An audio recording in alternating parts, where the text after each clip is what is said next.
What's going on, everybody, and welcome back to another episode of Ball With MTG. This is your host, Malcolm the GOAT, back live. You know what I'm saying? We're doing some big things over here.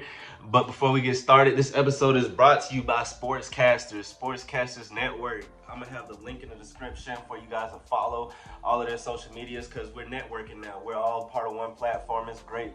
See big things. We're about to continue to grow over here. Also, Instacart is an amazing way for you guys to get your groceries online, get other people to shop for you. Convenient for everybody. You know what I'm saying? I used to do a little bit of it back in the day, about 6 months ago. It was a good little way of a source of income for people like me. And it's a great resource for people like you who don't want to step out the house to get their groceries. Still COVID going on. We got to be safe. So I have a link in the description for that as well. But no, we're going to predict each conference, predicting the rest of the NBA season for each conference. So stay tuned because Ball With MTG starts. Whoa! Almost forgot. Follow me on social media. Ball With MTG. Yeah, we're going up this year. But no, now we can start.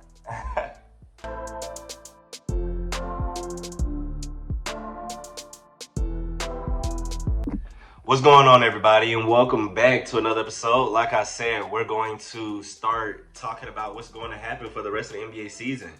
We've seen a lot of good things from a lot of teams, like big surprisers for a lot of people, maybe the Utah Jazz. They're a well-coached team.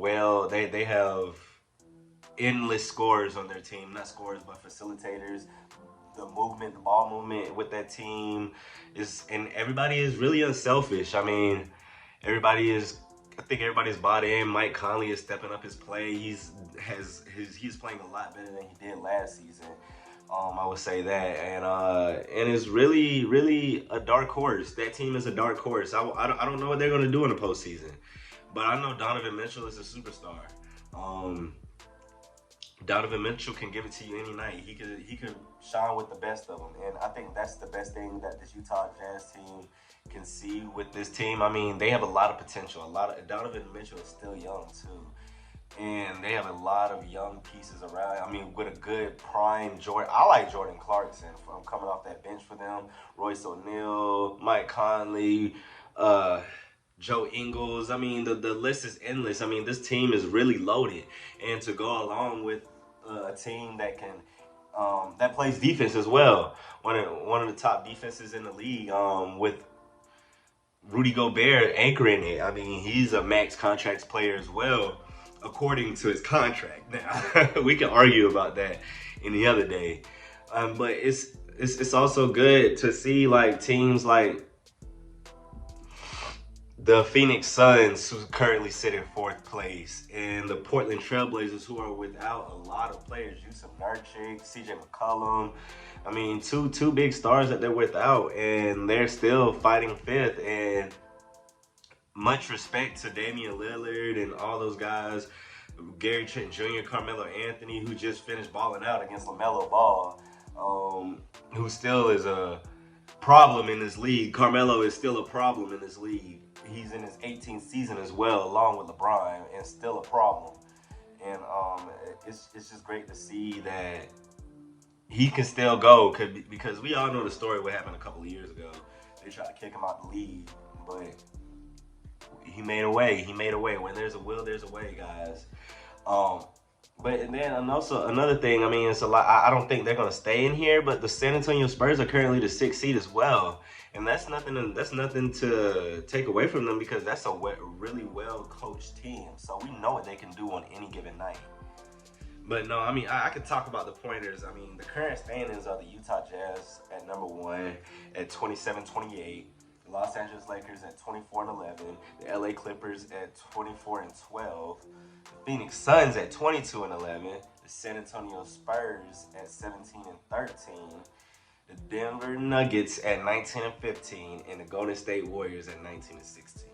Now, we have some notable teams. The Western Conference is forever going to be loaded. So we have some teams, like the Dallas Mavericks that should be in conversation. New Orleans Pelicans can always make a case. The Memphis Grizzlies but I really like New Orleans Pelicans. They really turned around. They just beat the Jazz too. So I know they're boosting their head high off that. The number one team in NBA. The OKC Thunder can beat anybody on any given night. They're like one of the worst bad good teams, if that makes any sense. The Houston Rockets should be a lot better than what their record is right now. So, I mean, you got the John Wall, Victor Oladipo, Christopher Woods has been in and out of the lineup, but I mean, still, that's still a really good duo that can get it done for you. So I expect things to change. I expect that the Utah Jazz probably will obtain that number one seed just because I think they need it for their confidence to go into the postseason. The Los Angeles Lakers and Clippers, whichever one are going to be number 1 and 2, to see when AD gets back. And I think the Phoenix Suns will be a strong 5 or 6 seed in reality.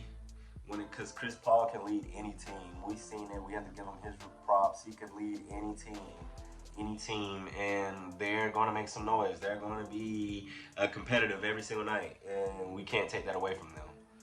And then another team, I mean, I don't think the San Antonio Spurs are going to make it. And then the Denver Nuggets aren't playing that well. They're a 7-speed. See, I expect them to go higher. So we got the Jazz at number 1. Los Angeles, LA team can go for 2 and 3. If CJ McCollum comes back and fully healthy, Yusuf Nurkic come back, I think the Portland Trailblazers can fight for that number 4 seed. That number 4 seed is legitimate for them. They haven't got that much respect, but I feel like they can go and get it. And then number 5, I would put either the Phoenix Suns or the Denver Nuggets, whichever one. But I'm probably gonna go with the Phoenix Suns. And at 6, I'm gonna have the Denver Nuggets. Yeah. And then 7, I have the Golden State Warriors.